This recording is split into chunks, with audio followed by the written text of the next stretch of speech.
Howdy, Aggs.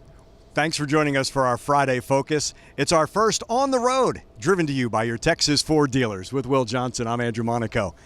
No better place to drive this Ford than to Tuscaloosa, Alabama. That's where we are, Bryant-Denny Stadium, as we kick off the SEC portion of this schedule, don't we? Yeah, hard to be here and not think back to 2012. End zone right over here. DeShazer Everett's interception, closed out Alabama. Looking for a little something like that tomorrow. 2018 has a chance to be really special. Normally Dave Elmendorf is with us, but the All-American is at the walkthrough for today, so he will be prepared for tomorrow. Interesting. I had the feeling that earlier this year the Clemson game was kind of the start to the SEC season, but I also have this feeling, Will, that 2 weeks ago is only going to help prepare the Aggies for this matchup with the top-ranked Crimson Tide. You have every right to be confident coming off what we saw at Kyle Field versus the number 2 ranked Clemson Tigers. I think it's a tougher task tomorrow. This is elevated a little bit. I think Alabama's a little bit better with what Tua Tagovailoa provides. They're complete now, and it's on the road. Yeah. So I think a fast start is imperative. We were talking on the radio show earlier on Studio 12 that Alabama, it's not that they're blowing people out.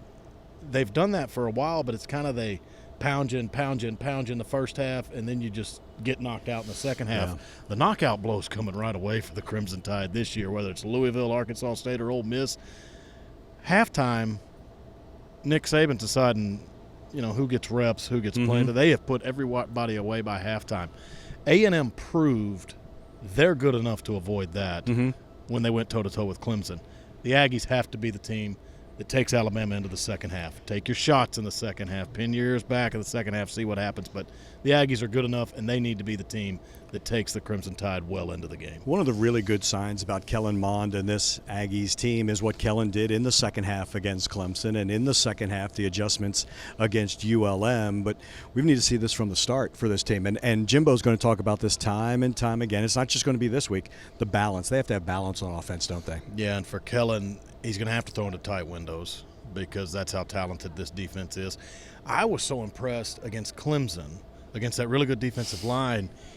He didn't get happy feet in the pocket and run out of there. He stood up and stepped in the face of that pressure and delivered some really good balls against the Tigers. Well, he's facing a defensive line a lot like that tomorrow, but every reason to believe he'll step up again. He won't be afraid of the pressure. He won't run out of the pocket when it's unnecessary. He'll step up into the face of that pressure and be in sync with his wide receivers. Jimbo Fisher told us in the summer during all the coaches' meetings, he said it during camp, and he has mentioned it during his time with us as in the early part of the season, that you're going to win in the Southeastern Conference.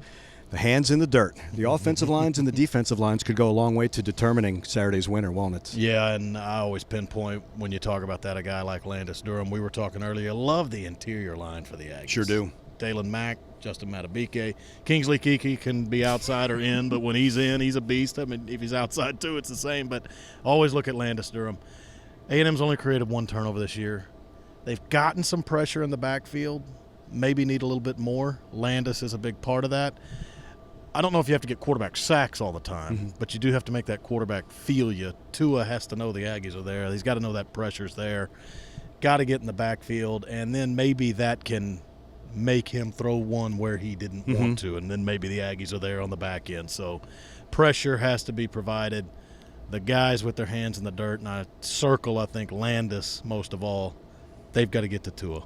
I'm not sure a team plays with more physicality than Alabama does. As I say that, by the time the 60 minutes with Clemson were done 2 weeks ago at Kyle Field, Clemson wanted no more. No. And I think the Aggies showed their physicality in that game, didn't they? Yeah, I don't think that'll be a problem tomorrow. Right. A&M can be physical. And you wondered after Clemson, what kind of shape would they be in for UL Monroe? Would they be fatigued? Were the legs tired? But they were every bit as physical with the Warhawks, and it shows you they're doing it consistently now.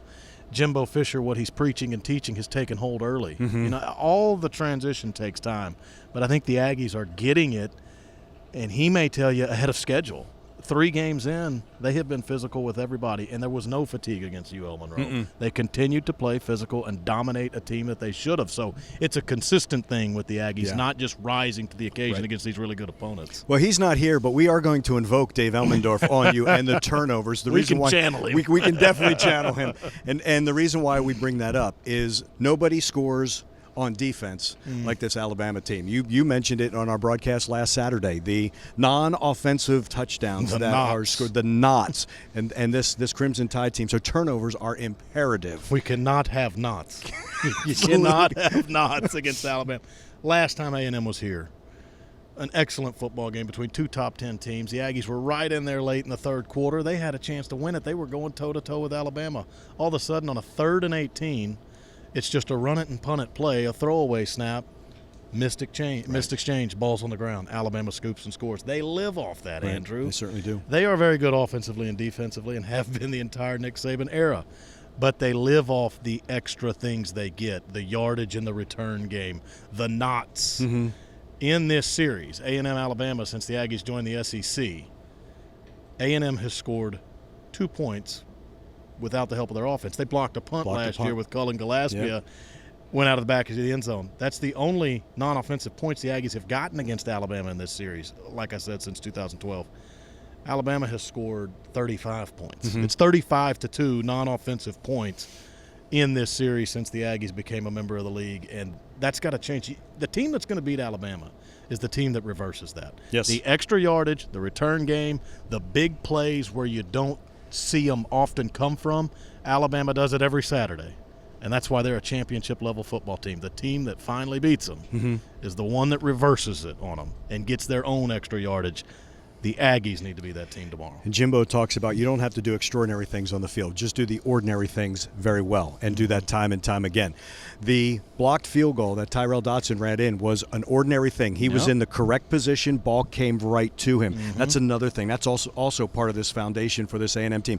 You're going to lose some battles. Jimbo said you're going to pout for 3 plays, or are you going to win the next battle? Mm-hmm. Going to be interesting to see what happens when things aren't. Anybody can play when it's going well. What's going to happen when it's not? And I'm not saying that just for the Aggies. I'm saying that for the Crimson Tide as well. What happens? You've had 3 cruises. You've cruised through your first 3 games and beaten every. What's going to happen when it's tight? What are you really going to see? And I think you see the makeup on both these squads that they're born for games like this. Yeah, you walk into this stadium, even empty.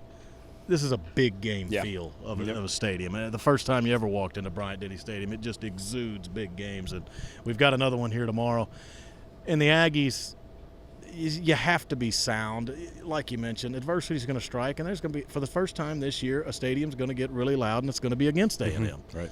It's the next step in Jimbo's process. Yes. You know, they've proven they can go toe-to-toe with Clemson. They've proven they can come off that game and play really well the next week in what people would call a trap situation against Louisiana Monroe. They keep taking those steps and checking off the list, the stuff on the list that he keeps asking them to do. Well, the next one is road adversity. Yep. When Bryant-Denny Stadium is bearing down on you, what he wants them to do, revert back to fundamentals. Revert back to everything we taught you in spring and August and this week. That's the next box item to check off. This one's going to be fun. Yeah. It's going to be a lot of fun. We will be with you, Will, Dave, and I, 1:30 with our pregame show on the Aggie Radio Network, 2:30 for the call. We'll kick at 2:39, and it will be on CBS, a Saturday afternoon that belongs in the SEC. Number 1, Alabama. Number 22, Texas A&M. For Will, for our partner Dave, we'll still put him in. I'm Andrew Monaco from Bryant-Denny Stadium in Tuscaloosa. This is On the Road, and it's driven by your Texas Ford dealers. This has been your Friday Focus.